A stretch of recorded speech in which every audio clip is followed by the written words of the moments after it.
ప్రభుత్వాలు అన్ని వర్గాలు సంతోషం ఉద్యోగులు అంటారు. మరి మీరు ఎందుకు వైద్య ఆరోగ్య శాఖలో రోడ్లు ఎక్కడం జరిగింది ఈరోజు?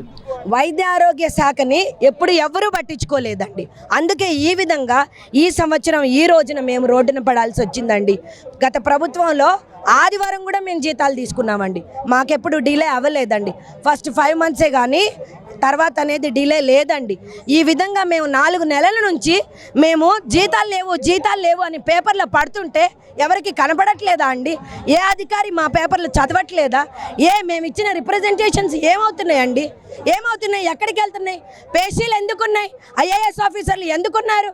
ఎందుకు ఇస్తున్నాం మేము రిప్రజెంటేషన్స్?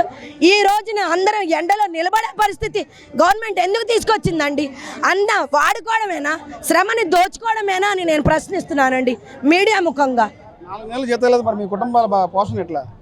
అడుక్కు తింటున్నాం అనేది కూడా మాకు తెలియట్లేదండి.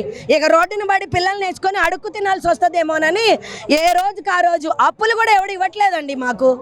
4 నెలలు అయిపోయినాయి అంటే నమ్మేవాడు కూడా నమ్మాలి కదండి, నమ్మట్లేదండి.